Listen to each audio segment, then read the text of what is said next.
Hidden love എന്ന ഡ്രാമയുടെ 23-ാമത്തെ എപ്പിസോഡിന്റെ തുടക്കത്തിൽ get ടുഗദറിന് പുറപ്പെട്ട യാൻ അവളെ കൊണ്ട് ജാഷു താമസിക്കുന്ന ഹോട്ടലിൽ അവനെ പിക്ക് ചെയ്യാനായി എത്തുന്നു. അവൾ വണ്ടിക്ക് പുറത്തിറങ്ങി വലിയ സന്തോഷത്തിൽ അവനെ വെയിറ്റ് ചെയ്ത് നിൽക്കുന്നത് കണ്ടപ്പോൾ നേരത്തെ പറഞ്ഞതുപോലെ അവൻ നിന്നെ പ്രേമിച്ചതാണോ അതോ നീ അവനെ പ്രേമിച്ചതാണോ എന്ന് എനിക്ക് നല്ല സംശയമുണ്ടെന്ന് അവൻ വീണ്ടും പറയുന്നു. വെറുതെ ആവശ്യമില്ലാത്തൊന്നും പറഞ്ഞുണ്ടാക്കരുതെന്ന് അവൾ വണ്ടിക്കടുത്തേക്ക് നീങ്ങുന്നുണ്ട് പറഞ്ഞുകൊണ്ട് നിൽക്കുമ്പോഴാണ് ജാഷു എത്തിയത്. സാക്ഷി ആദ്യം ഫ്രണ്ട് സീറ്റിൽ കയറാൻ എന്നോണം ഡോർ തുറന്ന് അകത്ത് നിന്ന് ഫോണും പേഴ്സും എടുത്തിട്ട് പുറകിലെ സീറ്റിൽ കയറുന്നു. ജാഷുവും മുന്നിൽ കയറാൻ എന്ന പോലെ വാതിൽ തുറന്നെങ്കിലും പെട്ടെന്ന് തന്നെ അടച്ചിട്ട് ചിരിച്ചുകൊണ്ട് പുറകിൽ കയറുന്നു. രണ്ടുപേരും കൂടി തന്നെ കളിയാക്കിയത് യാനെ ദേഷ്യം പിടിപ്പിക്കുന്നു. ജാഷു അവൾക്ക് സീറ്റ് ബെൽറ്റ് ഇട്ട് കൊടുക്കുന്നതും രണ്ടുപേരും കൂടി കൈകൾ കുറച്ച് പിടിച്ചിരിക്കുന്നതും ഒക്കെ കണ്ടപ്പോൾ എൻ്റെ വണ്ടിയിൽ നിന്ന് ചെയ്യാൻ പാടില്ലാത്തതും ചെയ്യരുത് എന്ന് അവൻ മുന്നറിയിപ്പ് നൽകുന്നു. ഞങ്ങൾ എന്ത് ചെയ്യാനാണ്, നീ നേരെ നോക്കി വണ്ടി ഓടിക്കാൻ നോക്കുക എന്ന് ജാഷു പറഞ്ഞപ്പോൾ രണ്ടുപേരും കൂടി എന്നെ വെറും ഡ്രൈവർ ആക്കുകയാണെന്ന് ചോദിച്ച് അവൻ പരാതി പറയുന്നു. സത്യം പറഞ്ഞാൽ നിനക്ക് ഞങ്ങളോട് അസൂയല്ലേ എന്ന് ചോദിച്ച് സാങ്ഷ്യാൻ ദേഷ്യം പിടിക്കാൻ നോക്കിയപ്പോൾ മുമ്പ് റൂം മാറുന്ന സമയത്ത് സഹായിക്കാനെന്ന് പറഞ്ഞ് അവൾ ഹോസ്റ്റലിലേക്ക് വന്നതിനെക്കുറിച്ച് അവൻ പറയാൻ തുടങ്ങും. സാക്ഷി പെട്ടെന്ന് അവനെ വിലക്കുന്നുണ്ട്. അവർ ഗെറ്റ് ടുഗദറിന് എത്തുമ്പോൾ ബാക്കി ഫ്രണ്ട്സൊക്കെ എത്തിയിരുന്നു. ജാഷുവിൻ്റെയും സാക്ഷിയുടെയും വരവ് കണ്ടപ്പോൾ അവർ ചെറുതായി അമ്പരക്കുന്നു. നിങ്ങൾ ഇതുവരെ അറിഞ്ഞില്ലേ, എനിക്ക് അറിയാമായിരുന്നു എന്ന് വലിയ ഗമയിൽ പറയുന്നു. എൻ്റെ ഗേൾ ഫ്രണ്ട് എന്ന് പറഞ്ഞാണ് ജാഷു കൂട്ടുകാർക്ക് അവളെ പരിചയപ്പെടുത്തിയത്. ഗ്രാജുവേഷൻ സമയത്ത് അവൾക്കൊപ്പം ഫോട്ടോ എടുത്തപ്പോൾ സിസ്റ്റർ ആണെന്നല്ലേ നീ പറഞ്ഞത് എന്നൊരു കൂട്ടുകാരൻ ചോദിക്കുന്നു. ആ സമയത്ത് എനിക്ക് അവളോട് ക്രഷ് ഉണ്ടായിരുന്നു, പക്ഷെ പറയാൻ നാണക്കേടായത് കൊണ്ടത് പറയാതിരുന്നതാണ് എന്ന് ജാഷു പറയുന്നു. കുറേ കാലത്തിന് ശേഷം ഒരുമിച്ച് കൂടിയതിൻ്റെ സന്തോഷം എല്ലാവരും പങ്കുവയ്ക്കുന്നുണ്ട്. ഫെയ് അച്ഛനാകാൻ പോവുകയാണെന്ന ഗുഡ് ന്യൂസും സന്തോഷം കൂട്ടുന്നു. ഡെലിവറിക്ക് വേണ്ട പ്രിപ്പറേഷൻസ് ഒക്കെ തുടങ്ങിയെന്ന് ചോദിച്ച് ഞാൻ അതിനുവേണ്ടി വരുന്ന ചിലവിനെക്കുറിച്ചൊക്കെ കാര്യമായി സംസാരിക്കുന്നത് കേട്ട് ഇതിനെക്കുറിച്ചൊക്കെ നിനക്കെങ്ങനെ അറിയാമെന്ന് സാക്ഷി സംശയം ചോദിക്കുന്നു. ഞാൻ വെറുതെ സ്റ്റഡി നടത്തിയതാണെന്ന് അവൻ പറഞ്ഞപ്പോൾ ഈ വിഷയത്തിൽ സ്റ്റഡി നടത്തേണ്ട ആവശ്യം എന്താണ്, എന്തൊക്കെ രഹസ്യങ്ങൾ ഉള്ളതുപോലെ തോന്നല്ലോ എന്നൊക്കെ അവൾ പറയുന്നുണ്ട്. പക്ഷേ ഞാൻ അതിന് വ്യക്തമായ മറുപടി നൽകാതെ അവൾ വൈൻ കൂടുതൽ കഴിക്കുന്നതിന് വഴക്ക് പറയുന്നു. മാത്രമല്ല 10 മണിക്ക് മുമ്പ് നിനക്ക് വീട്ടിലെത്തേണ്ടതാണെന്ന് ഓർമ്മിപ്പിക്കുന്നുമുണ്ട്. അവൾ പക്ഷെ അതിന് തയ്യാറാകാത്തതുപോലെ എതിർപ്പ് കാണിക്കുന്നു. അവൻ ഉടനെ ഫോൺ എടുത്ത് അമ്മയെ വിളിക്കുന്ന പോലെ അഭിനയിക്കുന്നുണ്ട്. ഇത്രയും പ്രായമായിട്ടും നിനക്ക് ഈ നമ്പർ ഒന്നും നിർത്താറായില്ലെന്ന് ചോദിച്ച് ജാഷു അവൻ്റെ കയ്യിൽ നിന്ന് ഫോൺ വാങ്ങി വയ്ക്കുന്നു. 10 മണിക്ക് മുമ്പ് അവളെ വീട്ടിലെത്തിക്കാമെന്നും പറയുന്നുണ്ട്. പറഞ്ഞതുപോലെ തന്നെ അവൻ നേരത്തെ അവളെയും വിളിച്ചുകൊണ്ട് വീട്ടിലേക്ക് പോകുന്നു. അവൾ കുറച്ചധികം വൈൻ കഴിച്ചതുകൊണ്ട് അതിൻ്റെ എഫക്റ്റ് കുറച്ച് കുറയാൻ വേണ്ടി നടന്നു പോകുന്ന വഴിയിലൂടെയാണ് അവൻ വീട്ടിലേക്ക് അവളെ കൊണ്ടുപോയത്. അവൻ വൈനൊന്നും കഴിക്കാത്തത് ആൽക്കഹോൾ അലർജി ആയതുകൊണ്ടാണെന്നാണ് എല്ലാവരോടും പറഞ്ഞിരിക്കുന്നത്. ശരിക്കും നിനക്ക് അലർജിയാണെന്ന് അവൾ ചോദിച്ചപ്പോൾ നമുക്കന്ന് ടെസ്റ്റ് ചെയ്ത് നോക്കിയാലെന്ന് പറഞ്ഞ് അവൻ അവളെ ചെറുതായി കിസ് ചെയ്യുന്നു. ഇങ്ങനെ പോയാൽ ശരിയാകില്ല, എനിക്കൊരു ദിവസം പോലും നിന്നെ കാണാതിരിക്കാൻ കഴിയാത്ത അവസ്ഥയിലേക്ക് എത്തിയിരിക്കുകയാണ് എന്ന് പറഞ്ഞ് അവൻ വീണ്ടും വീണ്ടും അവളെ കിസ് ചെയ്യുന്നുണ്ട്. പക്ഷേ അധിക സമയം നിൽക്കാതെ അവൾ വീട്ടിലേക്ക് ഓടുന്നു. അവൻ തിരിച്ചു പോവുകയും ചെയ്യുന്നു. സാക്ഷി വീട്ടിലെത്തി കിച്ചണിൽ നിന്ന് വെള്ളം എടുത്തുകൊണ്ട് നിൽക്കുമ്പോൾ അമ്മ പുറത്തെവിടെ പോയിട്ട് തിരിച്ചു വരുന്നുണ്ട്. ഞാനൊപ്പം ഡിന്നറിന് പോയിട്ട് വരികയാണ് എന്ന് അമ്മയോട് പറഞ്ഞിട്ട് അവൾ മുറിയിലേക്ക് പോകുന്നു. പക്ഷേ അവൾ മുറിയിലെത്തി അധികം കഴിയുന്നതിന് മുമ്പ് തന്നെ അമ്മയും അവിടേക്ക് വരുന്നു. വൈൻ കുടിച്ചതിന് അമ്മ ആദ്യം തന്നെ അവളെ വഴക്ക് പറയുന്നുണ്ട്. ഞാൻ കൂടെ ഉണ്ടായിരുന്നു എന്നവൾ പറഞ്ഞപ്പോൾ അതുകൊണ്ട് മാത്രം ഇത് വിട്ടേക്കാം, പക്ഷേ തനിച്ചാണെങ്കിൽ കുടിക്കരുതെന്ന് പ്രത്യേകം പറയുന്നു. അതിനുശേഷം പ്രത്യേകിച്ച് മുഖവരെയൊന്നുമില്ലാതെ നീയും ജാഷുവും ഡേറ്റിങ്ങിലാണെന്ന് അമ്മ ചോദിക്കുന്നു. വേസ്റ്റ് കളയാൻ പോയിട്ട് വന്ന അമ്മ അവർ കിസ് ചെയ്യുന്നതൊക്കെ കണ്ടിരുന്നു. അതുകൊണ്ട് തന്നെ അവളൊന്നും മറച്ചു വെക്കുന്നില്ല. എത്ര കാലമായി തുടങ്ങിയിട്ട്, ഇത് കാരണമാണോ നീ വെക്കേഷന് വരാതിരുന്നതൊക്കെ അമ്മ ചോദിക്കുന്നു. തുടങ്ങിയിട്ട് അധിക കാലമായില്ല, വരാതിരുന്നതിന് ഇത് ഒരു കാരണമാണ്, പക്ഷേ ശരിക്കും ഇന്റേൺഷിപ്പ് ചെയ്യണമെന്ന് ആഗ്രഹമുണ്ടായിരുന്നു, അതുകൊണ്ട് കൂടിയാണ് വരാതിരുന്നതെന്നൊക്കെ അവൾ പറയുന്നു. വെക്കേഷൻ ടൈമിൽ അവൻ്റെ വീട്ടിലാണോ താമസിച്ചതെന്ന് ചോദിച്ചപ്പോൾ അല്ല, ഹോസ്റ്റലിൽ തന്നെയാണ്, ഞാൻ അവിടെ വന്നെല്ലാം നേരിട്ട് കണ്ടതാണ്, അവനോട് ചോദിച്ചോളാൻ അവൾ പറയുന്നു. അമ്മ പക്ഷേ അവരുടെ റിലേഷൻ അംഗീകരിക്കാൻ തയ്യാറായിരുന്നില്ല. ജാഷുവിനെ നേരത്തെ തന്നെ എനിക്ക് അറിയാവുന്നതല്ലേ, അവൻ്റെ സ്വഭാവത്തിൻ്റെ കാര്യത്തിൽ എനിക്ക് സംശയമൊന്നുമില്ല. പക്ഷേ അവൻ്റെ ഫാമിലിയെക്കുറിച്ച് ഞാൻ മുമ്പ് പറഞ്ഞിട്ടുണ്ട്. അവൻ്റെ അച്ഛൻ വർഷങ്ങളായി കോമയിലാണ്, അദ്ദേഹം കാരണം മരിച്ചയാളുടെ കുടുംബം ഇപ്പോഴും ബുദ്ധിമുട്ടിക്കുന്നുണ്ടായിരിക്കും എന്നൊക്കെ അമ്മ പറഞ്ഞപ്പോൾ ഇപ്പോഴും അങ്ങനെ ബുദ്ധിമുട്ടിക്കുന്നൊന്നുമില്ല എന്നവൾ പറയുന്നു. നീ അവരെ നേരിൽ കണ്ടിട്ടുണ്ടോ എന്ന് അമ്മ ചോദിച്ചപ്പോൾ കണ്ടിട്ടില്ല, ജാഷു പറഞ്ഞ് കേട്ടിട്ടുള്ളതാണെന്ന് അവൾ കള്ളം പറയുന്നു. എന്തായാലും എനിക്ക് നിന്റെ അച്ഛനും ഇങ്ങനൊരു ബന്ധം അംഗീകരിക്കാൻ ബുദ്ധിമുട്ടുണ്ടെന്ന് അമ്മ തുറന്നു പറയുന്നു. നീ ചെറുപ്പം മുതലേ അവനെ കണ്ടിട്ടുള്ളതല്ലേ, അവൻ നിനക്ക് ട്യൂഷൻ എടുത്തിട്ടുള്ളതല്ലേ, ഒരു ചേട്ടനെ പോലെ ആയിരുന്നില്ലേ അന്നൊക്കെ നീ അവനെ കണ്ടിരുന്നത്. ചിലപ്പോൾ അവനോടുള്ള ബഹുമാനവും താല്പര്യവും ഒക്കെ പ്രണയമായി നീ തെറ്റിദ്ധരിച്ചാവാൻ സാധ്യതയുണ്ടെന്ന് അമ്മ പറഞ്ഞപ്പോൾ എനിക്കിപ്പോൾ ഇത്രയും പ്രായമായില്ലേ, എൻ്റെ ഫീലിങ്സ് എന്താണെന്ന് എനിക്ക് തിരിച്ചറിയാൻ കഴിയുമല്ലോ, എനിക്ക് ശരിക്കും അവനെ ഇഷ്ടമാണെന്നൊക്കെ അവൾ പറഞ്ഞു നോക്കുന്നുണ്ടെങ്കിലും നീ ഇപ്പോഴും കുട്ടിയാണ്, നിനക്കിതിനെക്കുറിച്ചൊന്നും അറിയില്ല. എന്തായാലും ഇക്കാര്യത്തിൽ നീ സ്വന്തം തീരുമാനം എടുക്കണ്ട, നമുക്കിതിനെക്കുറിച്ച് പിന്നീട് സംസാരിക്കാമെന്ന് പറഞ്ഞ് അമ്മ അവിടെ നിന്ന് എഴുന്നേറ്റ് പോകുന്നു. സാക്ഷിയാകെ മൂഡ് ഓഫ് ആകുന്നുണ്ട്. അടുത്ത ദിവസം പകൽ അവൾ ജാഷുവിനെ കാണാനായി പോയെങ്കിലും അതിനെക്കുറിച്ചൊന്നും പറയുന്നില്ല. എനിക്ക് അടുത്ത വർഷം 20 വയസ്സാകും, അതിന് പകരം ഒരു 29 വയസ്സുണ്ടായിരുന്നെങ്കിൽ നല്ലതായിരുന്നു, അങ്ങനെയായിരുന്നെങ്കിൽ നീ എന്നെ ഡേറ്റ് ചെയ്തതിനെ ഞാൻ നിന്നെ തല്ലില്ലായിരുന്നു എന്നൊക്കെ അവൾ വിഷമത്തോടെ പറയുന്നു. എനിക്ക് എന്നേക്കാൾ പ്രായം കൂടി പെൺകുട്ടികളെ ഇഷ്ടമല്ല, ചെറുപ്പക്കാരാണ് ഇഷ്ടം എന്നൊക്കെ അവൾക്കൊപ്പം തമാശ പറയുന്നുണ്ടെങ്കിലും അവളുടെ മനസ്സിൽ എന്തോ കയറിയിട്ടുണ്ടെന്ന് അവൻ മനസ്സിലാക്കുന്നു. അധികം വൈകാതെ അവൾ വീട്ടിലില്ലായിരുന്ന ഒരു സമയത്ത് അവളുടെ അച്ഛൻ അവനെ വീട്ടിലേക്ക് വിളിപ്പിക്കുന്നുണ്ട്. അവരുടെ റിലേഷനെ കുറിച്ച് സംസാരിക്കാൻ തന്നെയാണ് വിളിച്ചത് എന്ന് അദ്ദേഹം പറയുന്നു. വിളിച്ചില്ലെങ്കിൽ നേരിട്ട് വന്ന് സംസാരിക്കാൻ ഇരിക്കുകയായിരുന്നു എന്ന് അവൻ പറയുന്നു. അവൻ്റെ ഇപ്പോഴത്തെ ഫാമിലി സിറ്റുവേഷൻ എങ്ങനെയാണെന്നൊക്കെ അച്ഛൻ ചോദിച്ചറിയുന്നു. അവരുടെ റിലേഷനിൽ പേരൻസ് എന്ന നിലയിൽ അവർക്കുള്ള ആശങ്കകളെക്കുറിച്ച് അദ്ദേഹം പറയുന്നുണ്ട്. അവൻ്റെ അച്ഛൻ ഇപ്പോഴും കിടപ്പിലാണെന്നുള്ളതും ജിയാങ്ങിൻ്റെ ഫാമിലി അവരെ ടോർച്ചർ ചെയ്യാൻ സാധ്യതയുണ്ടെന്നതും ഒക്കെ അദ്ദേഹം പറയുന്നു. മാത്രമല്ല സാമ്പത്തികമായോ അല്ലാത്ത രീതിയിലോ ഒരു ബുദ്ധിമുട്ടുകളും അറിയാതെ സ്നേഹവും ലാളനകളും മാത്രം അറിഞ്ഞ് വളർന്ന മകൾ ഭാവിയിൽ അവൻ്റെ ഒപ്പം ജീവിതം തുടങ്ങി കഴിയുമ്പോൾ ഏതെങ്കിലും രീതിയിൽ ബുദ്ധിമുട്ടായിട്ട് വരുന്നത് കണ്ടു നിൽക്കാൻ കഴിയില്ല. അതിനെക്കുറിച്ചൊന്നും ചിന്തിക്കാനുള്ള പ്രായം അവൾക്ക് ഇപ്പോൾ ആയിട്ടില്ല. പക്ഷെ നിനക്കങ്ങനെയല്ലല്ലോ, കുറച്ചുകൂടി പ്രായമായില്ലേ, അതുകൊണ്ട് ഞങ്ങളുടെ ആശങ്കകളെക്കുറിച്ച് മനസ്സിലാകുമല്ലോ. അവളുമായിട്ടുള്ള റിലേഷൻ നീ സീരിയസ് ആയിട്ട് എടുക്കുന്നെങ്കിൽ നിങ്ങളുടെ ഭാവിയെക്കുറിച്ച് നീ കാര്യമായി ചിന്തിച്ചേ പറ്റൂ എന്ന് അദ്ദേഹം പറയുന്നു. ഗൗരവമായി തന്നെ അതിനെക്കുറിച്ച് ആലോചിക്കാം, അവരുടെ എല്ലാ ആശങ്കകൾക്കും പരിഹാരം ഉണ്ടാക്കാം എന്നൊക്കെ അവൻ വാക്കുകൊടുക്കുന്നുണ്ട്. സാക്ഷി തിരിച്ചെത്തിയപ്പോൾ അവളുടെ അച്ഛൻ അവളോടും കുറിച്ച് സംസാരിക്കുന്നുണ്ട്. ആദ്യം കുട്ടിക്കാലത്തെ കുറേ ഓർമ്മകൾ പങ്കുവച്ചുകൊണ്ടാണ് അദ്ദേഹം സംസാരിച്ചു തുടങ്ങിയത്. അവസാനം അവൾ ഇല്ലാതിരുന്ന സമയത്ത് ജാഷുവിനെ വിളിപ്പിച്ചതിനെക്കുറിച്ച് അദ്ദേഹം പറയുന്നു. അവർ തമ്മിൽ എന്താണ് സംസാരിച്ചതെന്ന് അവൾ ആകാംക്ഷയോട് ചോദിക്കുന്നു.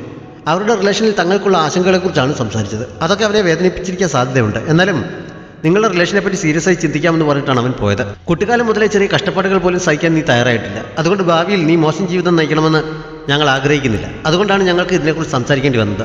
നിനക്ക് അവനുമായി ബ്രേക്കപ്പ് ആകണമെന്നുണ്ടെങ്കിൽ, നേരിട്ട് അവനോട് സംസാരിക്കാൻ ബുദ്ധിമുട്ടുണ്ടെങ്കിൽ ഞങ്ങൾ നിനക്ക് വേണ്ടി സംസാരിക്കാൻ തയ്യാറാണ് എന്നൊക്കെ അദ്ദേഹം പറയുന്നു. ജീവിതത്തിലെ ചെറിയൊരു ചലഞ്ച് പോലും ഏറ്റെടുക്കാൻ എനിക്ക് കഴിയില്ല എന്നാണ് നിങ്ങൾ വിചാരിക്കുന്നത് എനിക്കറിയാം. പക്ഷേ ഞങ്ങൾ ഒരുപാട് ചിന്തിച്ചതിന് ശേഷമാണ് റിലേഷനിലായത്. പെട്ടെന്നൊരു ദിവസം ആയതല്ല. ജാഷുവിൻ്റെ ഫാമിലി സിറ്റുവേഷനെ കുറിച്ചൊക്കെ എനിക്ക് നന്നായി അറിയാം. അവൻ്റെ കുടുംബത്തിൽ സംഭവിച്ചൊന്നും അവൻ്റെ തെറ്റുകൊണ്ടല്ല. പക്ഷെ അവൻ്റെ ഒപ്പം നിന്ന് അതൊക്കെ ഫേസ് ചെയ്യാൻ ഞാൻ തയ്യാറാണ്. ദയവ് ചെയ്ത് മുൻവിധികളോടെ അവനോട് പെരുമാറരുത്. ജീവിതത്തിൽ അവനത് ഏറ്റവും കൂടുതൽ അനുഭവിച്ചിട്ടുള്ളതാണ്. എല്ലാവരും അവനോട് മുൻവിധികളോടെയാണ് പെരുമാറിയിട്ടുള്ളത്. അവനെ നിങ്ങൾക്ക് വിശ്വാസമില്ലെങ്കിലും എന്നെ നിങ്ങൾക്ക് വിശ്വസിച്ചുകൂടെ എന്നൊക്കെ അവൾ അവരോട് ചോദിക്കുന്നു. അച്ഛനും അമ്മയും കൂടി അപ്പോഴും പല ബുദ്ധിമുട്ടുകളെക്കുറിച്ച് പറഞ്ഞുകൊണ്ടിരിക്കുന്നതിനാൽ കേൾക്കാൻ താല്പര്യമില്ലാത്തതുപോലെ എനിക്ക് നല്ല ക്ഷീണമുണ്ടെന്ന് പറഞ്ഞ് അവൾ മുറിയിലേക്ക് പോകുന്നു. അവളുടെ അച്ഛൻ സംസാരിച്ചതിനെക്കുറിച്ചൊക്കെ ആയിരുന്നു ജാഷു ചിന്തിച്ചുകൊണ്ടിരുന്നത്. അവളും മുറിയിൽ ചെന്ന് അതിനെക്കുറിച്ച് ചിന്തിക്കുന്നു. അവർ പറഞ്ഞതൊക്കെ അവനെ ഒരുപാട് വേദനിപ്പിച്ചിരിക്കാൻ സാധ്യതയുണ്ട്. എങ്ങനെ അവനോട് സംസാരിക്കും എന്നൊക്കെ ഒരുപാട് സമയം ചിന്തിച്ച ശേഷം അവൾ അവൻ്റെ ഫോണിലേക്ക് വിളിക്കുന്നു. പക്ഷേ എങ്ങനെ സംസാരിച്ചു തുടങ്ങണമെന്നറിയാതെ കുറച്ച് സമയം മിണ്ടാതിരിക്കുന്നുണ്ട്. അറിയാതെ ഏതെങ്കിലും ബട്ടൺ പ്രസ്സായോ, നീ എന്താണ് സംസാരിക്കാതിരിക്കുന്നതെന്നൊക്കെ അവൻ ചോദിച്ചപ്പോഴാണ് അവൾ സംസാരിച്ചു തുടങ്ങിയത്. അച്ഛനും അമ്മയും പറഞ്ഞതിലൊക്കെ അവൾ സോറി പറയുന്നു. അതിനെക്കുറിച്ച് തൽക്കാലം ഒന്നും ആലോചിക്കേണ്ട. എന്നോടുള്ള സ്നേഹക്കൂടുതൽ കൊണ്ടാണ് അവർ അങ്ങനെയൊക്കെ സംസാരിച്ചത്. നിന്റെ ഫാമിലി സിറ്റുവേഷനെ കുറിച്ചൊക്കെ അവർ സംസാരിച്ചു എന്ന് എനിക്കറിയാം. പക്ഷേ എനിക്കതൊന്നും ഒരു പ്രശ്നമല്ല. നിന്റെ കൂടെ നിന്ന് അച്ഛനെ ശുശ്രൂഷിക്കാനും നിന്റെ പ്രശ്നങ്ങൾ ഷെയർ ചെയ്യാനും മറ്റും ഞാൻ തയ്യാറാണ്. ഒരിക്കലും ഞാൻ പറഞ്ഞതുപോലെ നിന്റെ ഫാമിലി സംഭവിച്ചതൊന്നും നിന്റെ തെറ്റുകൊണ്ടല്ല. അതൊന്നും മനസ്സിലേക്ക് എടുക്കരുത് എന്നൊക്കെ അവൾ പറയുന്നു. അവർ മോശമായിട്ടൊന്നും സംസാരിച്ചില്ല. അവർക്ക് നമ്മുടെ റിലേഷനെ പറ്റിയുള്ള ആശങ്കകളെക്കുറിച്ചാണ് പറഞ്ഞത്. വേണ്ടത് ചെയ്യാമെന്ന് ഞാൻ പറഞ്ഞിട്ടുണ്ട്. നീ വെറുതെ അവരോട് ആവശ്യമില്ലാത്തതൊന്നും സംസാരിച്ച് വഴക്കുണ്ടാക്കരുത്. കുറേ നാളിന് ശേഷം വീട്ടിലേക്ക് വന്നല്ലേ, സന്തോഷമായിട്ട് അവർക്കൊപ്പം സമയം ചെലവഴിക്കാൻ നോക്കണം എന്നൊക്കെ അവൻ അവളെ ഉപദേശിക്കുന്നുണ്ട്. അവൾ അതൊക്കെ സമ്മതിക്കുന്നു. അത് കഴിഞ്ഞപ്പോഴാണ് എനിക്ക് അത്യാവശ്യമായി തിരിച്ചു പോകേണ്ടി വന്നതുകൊണ്ട് നാളെ രാവിലത്തെ ഫ്ലൈറ്റിന് ഞാൻ മടങ്ങിപ്പോവുകയാണ്, നമുക്ക് അവിടെ വെച്ച് കാണാം എന്നവൻ പറഞ്ഞത്. പെട്ടെന്ന് അവൻ തിരിച്ചു പോവുകയാണെന്ന് കേട്ടപ്പോൾ അവൾക്ക് വിഷമമാകുന്നു. ഞാൻ കൂടി നിനക്കൊപ്പം വരട്ടെ എന്നവൾ ചോദിച്ചപ്പോൾ ഇനിയും കുറച്ച് ദിവസത്തെ അവധി കൂടിയില്ലേ, അതുകൊണ്ട് ഇത്ര നേരത്തെ വരേണ്ട ആവശ്യമില്ല എന്നവൻ പറയുന്നു. എങ്കിൽ എയർപോർട്ടിൽ കൊണ്ടുവിടാൻ വരട്ടെ എന്നവൾ ചോദിച്ചപ്പോൾ അതിൻ്റെയും ആവശ്യമില്ല, ഞാൻ കൊച്ചുകുട്ടിയൊന്നുമല്ലല്ലോ, എനിക്ക് തനിച്ചു പോകാവുന്നേ ഉള്ളൂ എന്ന് പറഞ്ഞ് അവൻ എതിർക്കുന്നു. മനസ്സോടെ അല്ലെങ്കിലും അതൊക്കെ സംബന്ധിച്ച് അവൾ ഫോൺ വയ്ക്കുന്നു. പക്ഷെ അവൻ തന്നെ അവോയ്ഡ് ചെയ്യാൻ ശ്രമിക്കുകയാണോ, ബ്രേക്കപ്പ് ആകാൻ അവന് എന്തെങ്കിലും ഉദ്ദേശമുണ്ടെന്നൊക്കെ ചിന്തിച്ച് അവൾ അവിടെ തന്നെ ഇരുന്ന് പോകുന്നുണ്ട്. ആലോചിച്ചിട്ട് അവൾക്കൊരു മനസ്സമാധാനവും കിട്ടാത്തത് കൊണ്ട് അടുത്ത ദിവസം തന്നെ അവൾ തിരിച്ചു പോകാൻ ടിക്കറ്റ് എടുക്കുന്നു. അവൾ പെട്ടിയൊക്കെ താഴേക്ക് ഇറങ്ങി വന്നപ്പോഴാണ് അച്ഛനും അമ്മയും വിവരം അറിയുന്നത്. ഞങ്ങൾ ഇന്ന് രാത്രി സംസാരിച്ചത് നിനക്ക് ഇഷ്ടപ്പെടാത്തത് കൊണ്ടാണോ എന്നവർ ചോദിച്ചപ്പോൾ അതുകൊണ്ടല്ല, നിങ്ങളുടെ ആശങ്കകൾ എനിക്ക് മനസ്സിലാകും. പക്ഷേ എനിക്ക് ജാഷുവിനോട് സംസാരിച്ചേ പറ്റൂ. ഞാനിപ്പോൾ ചെറിയ കുട്ടിയല്ല, എനിക്ക് എന്താണ് വേണ്ടതെന്ന് എനിക്കറിയാം. അതിനുവേണ്ടി ഫൈറ്റ് ചെയ്ത് നോക്കാൻ തന്നെയാണ് എൻ്റെ തീരുമാനം. അവനെ നിങ്ങൾക്ക് വിശ്വാസമില്ലെങ്കിലും എന്നെ ഒരു തവണ വിശ്വസിച്ചുകൂടെ എന്ന് അവൾ വീണ്ടും ചോദിക്കുന്നു. പിന്നെ അവർ ഒന്നും പറയാൻ നിൽക്കുന്നില്ല. എയർപോർട്ടിലേക്ക് ഞങ്ങൾ കൊണ്ടുവിടാമെന്ന് അച്ഛൻ പറഞ്ഞപ്പോൾ അവൾ അത് സമ്മതിക്കുന്നു. അങ്ങനെ അവൾ അന്ന് തന്നെ തിരികെ പോകുന്നു. അവളൊന്ന് തിരിച്ചു ചെല്ലുന്ന കാര്യം ഞാൻ പറഞ്ഞ് ജാഷു അറിയുന്നു. അവൻ അവളുടെ ഫോണിലേക്ക് വിളിച്ചപ്പോൾ അവൾ എയർപോർട്ടിലെത്തിയിരുന്നു. അവിടെ തന്നെ വെയിറ്റ് ചെയ്യാൻ പറഞ്ഞിട്ട് അവൻ ഉടനെ അവളെ പിക്ക് ചെയ്യാനായി പുറപ്പെടുന്നു. അവനെ കാണാൻ ആദ്യം ഇഹയിലേക്ക് വന്നപ്പോൾ വെയിറ്റ് ചെയ്ത അതേ സ്ഥലത്ത് തന്നെയാണ് അവൾ വെയിറ്റ് ചെയ്തത്. കുപ്പിയിൽ ആഗ്രഹങ്ങൾ എഴുതി ഉണ്ടാക്കിയിട്ടിരുന്ന സ്റ്റാറുകൾ 2 അവൾ കയ്യിൽ കരുതിയിരുന്നു. അന്നത്തെ പോലെ ഇന്ന് കരയെഴുതെന്നൊക്കെ വിചാരിച്ചാണ് അവൾ അവിടെ ഇരുന്നത്. കുറച്ച് സമയത്തിനുള്ളിൽ തന്നെ അവൻ അവിടെ എത്തുന്നു. നീ എന്താണ് വരുന്നവരെ എന്നോട് പറയാതിരുന്നെന്ന് ചോദിച്ചുകൊണ്ട് അവൻ അവളുടെ അടുത്തേക്ക് ചെല്ലുന്നു. പക്ഷെ അതിന് മറുപടി പറയാതെ ഞാൻ എൻ്റെ ഓൺലൈൻ കൃഷിനെ കാണാനാണെന്ന് പറഞ്ഞ് ആദ്യം ഇവിടേക്ക് വന്നത് നിനക്ക് ഓർമ്മയുണ്ടോ എന്ന് അവൾ ചോദിക്കുന്നു. ഓർമ്മയുണ്ടെന്നവൻ പറഞ്ഞപ്പോൾ സത്യത്തിൽ എനിക്ക് അങ്ങനെ ഒരു ഓൺലൈൻ ഫ്രണ്ട് ഉണ്ടായിരുന്നില്ല. ഞാൻ നിന്നെ കാണാൻ വേണ്ടിയാണ് വന്നത്. നിനക്കേതോ ഗേൾ ഫ്രണ്ടിനെ കിട്ടിയെന്ന് ഞാൻ പറഞ്ഞ് കേട്ടപ്പോൾ എനിക്ക് വരാതിരിക്കാൻ കഴിഞ്ഞില്ല. ഞാൻ നിന്നെ ഇഷ്ടപ്പെട്ടത് ഇവിടെ കോളേജിൽ പഠിക്കാൻ വന്ന ശേഷമല്ല, ഞാൻ നിന്നോട് കള്ളം പറഞ്ഞതാണ്. അതിന് ഒരുപാട് കാലം മുമ്പ് എനിക്ക് നിന്നെ ഇഷ്ടമായിരുന്നു. ഞാൻ മോശക്കാരിയാണെന്ന് നീ വിചാരിച്ചാലോ എന്ന് പേടിച്ചിട്ടാണ് അതിനെക്കുറിച്ച് ഞാൻ പറയാതിരുന്നത് എന്നൊക്കെ കരഞ്ഞുകൊണ്ട് അവൾ പറയുന്നു. മാത്രമല്ല കയ്യിലുണ്ടായിരുന്ന സ്റ്റാർ അവൻ്റെ കയ്യിലേക്ക് കൊടുത്തിട്ട് ഇത് ഞാൻ കുട്ടിയായിരുന്ന സമയത്ത് എഴുതിയ എൻ്റെ സീക്രട്ടുകളാണ്, തുറന്നു നോക്കാൻ അവൾ പറയുന്നു. ജാഷു അമ്പരപ്പുറമായി തുറന്നു നോക്കും.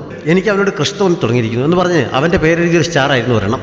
നിന്റെ പേരെഴുതാൻ പഠിക്കുന്നതിന് മുമ്പ് തന്നെ ഞാൻ നിന്നെ ഇഷ്ടപ്പെട്ടു തുടങ്ങിയതാണ് എന്നതിൽ തെറ്റിച്ചെഴുതിയിരിക്കുന്ന പേരും കാണിച്ചുകൊണ്ട് അവൾ പറയുന്നു. അവൻ്റെ കടങ്ങളൊക്കെ വിട്ടാൻ കഴിയണം, ഒരുപാട് പണം ഉണ്ടാക്കാൻ കഴിയണം എന്നൊക്കെ എഴുതിയ പേപ്പറായിരുന്നു അടുത്ത സ്റ്റാർ. അത് വായിച്ചപ്പോൾ അവൻ്റെ കണ്ണ് നിറഞ്ഞു കൊടുക്കുന്നു. എൻ്റെ മനസ്സിൽ എന്നേക്കുമായി കുഴിച്ചു പോകണം എന്ന് ഞാൻ ആഗ്രഹിച്ചിരുന്ന ഈ സീക്രട്ട് ഇപ്പോൾ ഞാൻ തുറന്നു പറഞ്ഞ എന്താണെന്ന് നിനക്കറിയാമോ? നീ വളരെ നല്ലവനാണെന്ന് ഇനിയെങ്കിലും വിശ്വസിക്കുമോ? ഞാൻ നിന്നെ എത്രത്തോളം ഇഷ്ടപ്പെടുന്നുണ്ടെന്ന് മനസ്സിലാക്കി മറ്റുള്ളവർ പറയുന്ന കെട്ടുകളായമോ എന്നും എൻ്റെ കൂടെ ഉണ്ടാകാമോ എന്നൊക്കെ അവൾ ചോദിക്കുന്നു. അവൻ പക്ഷെ അതിന് മറുപടി പറയാതെ കരയുന്നതിനിടയിൽ കൂടി ഒന്ന് ചിരിച്ചിട്ട് നീ എങ്ങനെയാണ് ഈ സ്റ്റാർ ഉണ്ടാക്കിയെന്ന് കാണിച്ചു തരാമെന്ന് ചോദിക്കുന്നു. അവൾ അത് വെച്ച് സ്റ്റാർ ഉണ്ടാക്കി അവന് കൊടുക്കുന്നു. ഞാനിത് ഭദ്രമായി സൂക്ഷിച്ചു വെച്ചോളാമെന്ന് പറഞ്ഞിട്ട് അവൻ അവളെ ചേർത്ത് പിടിക്കുന്നു. ഇത്രയും കാലം പറയാതെ നീ എന്താണ് ഇപ്പോൾ ഇതൊക്കെ പറയാൻ കാര്യം എന്നവൻ ചോദിച്ചപ്പോൾ നിനക്ക് എന്തിനെക്കുറിച്ചോ ആലോചിക്കാനുണ്ടെന്ന് പറഞ്ഞപ്പോൾ ഞാനുമായി ബ്രേക്കപ്പ് ആകുന്നതിനെക്കുറിച്ചാണോ എന്ന് ഞാൻ പേടിച്ചുപോയി. നേരിട്ട് വരികയാണെങ്കിൽ അതിനെക്കുറിച്ച് പറയാൻ നിനക്ക് ബുദ്ധിമുട്ട് തോന്നിയാലോ എന്ന് കരുതിയാണ് ഞാൻ നേരിട്ട് വന്നത് എന്നവൾ പറയുന്നു. അവൻ അവളെ പിടിച്ച് നേരെ നിർത്തിയിട്ട്, നീ എന്തൊക്കെയാണ് ഈ പറയുന്നത്? നിന്റെ പേരൻസ് സമ്മതിച്ചില്ലായിരുന്നെങ്കിൽ ഞാനിപ്പോൾ നിന്നെയും തട്ടിയെടുത്ത് കൊണ്ടുവന്ന് നമ്മുടെ വിവാഹ സർട്ടിഫിക്കറ്റിൽ കൈവാങ്ങിയനെ. ഞാൻ ആലോചിക്കണമെന്ന് പറഞ്ഞത് നിന്റെ പഠിത്തം കഴിയുന്നവരെ ഞാൻ ഇവിടെ സ്റ്റേ ചെയ്യണോ അതോ ഇപ്പോഴേ നിന്റെ നാട്ടിലേക്ക് പോയി അവിടെ സെറ്റിലായി നിന്നെ വെയിറ്റ് ചെയ്യണോ എന്നാണ് എന്നവൻ ചിരിച്ചുകൊണ്ട് പറയുന്നു. അവൾക്ക് ഇപ്പോഴാണ് സമാധാനമായത്. നീ അവിടെ വരേണ്ട ആവശ്യമൊന്നുമില്ല, എനിക്കിവിടെ സെറ്റിലാകാവുന്നേ ഉള്ളൂ എന്നവൾ പറഞ്ഞപ്പോൾ, സത്യത്തിൽ എനിക്കിവിടെ നിൽക്കാൻ ഒട്ടും താല്പര്യമില്ല. നിന്റെ നാട് തന്നെയാണ് നല്ലത്.